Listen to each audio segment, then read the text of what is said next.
అంటే ఈ జర్నీలో అంటే చిన్న ఏజ్‌లోనే మీరు బిజినెస్ స్టార్ట్ చేశారు గదా! ఎవరన్నా మోసం చేయడం గాని, మోసం అంటే ఇంతకుముందే మీరు చెప్పిర్రు.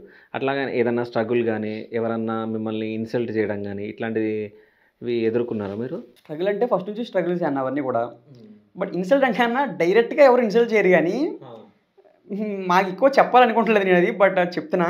ఓకే. మేము అప్పుడు ఫస్ట్ అప్పుడు మనం స్టార్ట్ చేసిన second year. Okay. Second year స్టార్టింగ్‌లో చెప్పాను కదా! నా హోటల్ లాంటిది పెట్టామని చెప్పి. అవునవును.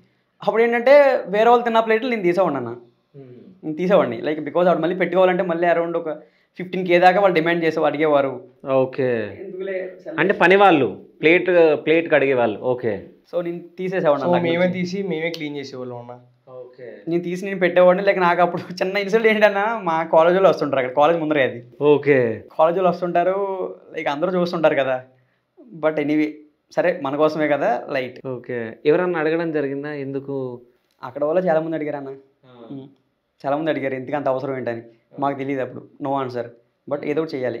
కానీ అంత కష్టపడ్డారు మరి అంటే దానిపైన మీకు మంచి అంటే నాలెడ్జ్ ఉంటే మరి హోటల్ నడుస్తుంది. అన్న ఒకటన్నా కష్టపడడం వేరు, తెలివితో కష్టపడడం వేరు. ఓకే. కష్టపడడం వేరు, తెలివితో కష్టపడడం వేరు. ఓకే.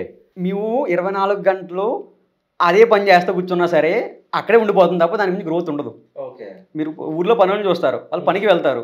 మరి గ్రోత్ ఉండిద్దా? వాళ్ళు ఎంత కష్టపడతారు? మనం ఇంకా ఇక్కడ ఏసీ రూమ్‌లో కూర్చొని మనం డిస్కస్ చేస్తుంటాం. మరి వాళ్ళు అవును. స్టోన్స్ కొడుతుంటారు. లైక్ ఆ పొలం పనులు చేస్తుంటారు ఎండలో. మరి కష్టపడ్డారు కదా! మరి ఎందుకు గ్రో అవ్వలేదు? సో కష్టపడడం వేరు, తెలివిగా ఎలా స్కేలబుల్ చేయాలి దాన్ని. ఎలా వేరే వాళ్ళ స్కిల్‌ని మనం యూజ్ చేసి మనం గ్రో అవ్వచ్చు. వాళ్ళని గ్రో చేస్తూ.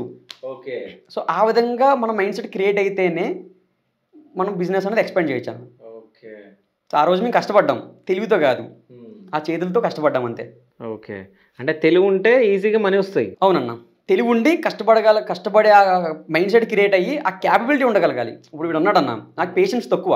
ఓకే. జనరల్‌గా ఏంటంటే నాకు ఆ రోజు ప్లేట్స్ ఆ ఇన్సిడెంట్ జరిగినప్పుడు కూడా నాకేంటంటే నాకు నచ్చేది కాదు. లైక్ వద్దు నేను వెళ్ళిపోతాను అన్న టైంలో ఉంటే పేషెన్స్ ఎక్కువ. ఆపేవాడు. ఏం కాదు చూద్దాం. కొన్ని డేస్ ఈరోజు కూడా పేషెన్స్ ఎక్కువ. ఓకే. ఆ పేషెన్స్ నాకు లేదు. తక్కువ నాకు. ఈ మధ్యన నాకు కూడా అలవాటు అవుతుంది వీడియో వల్ల. ఓకే.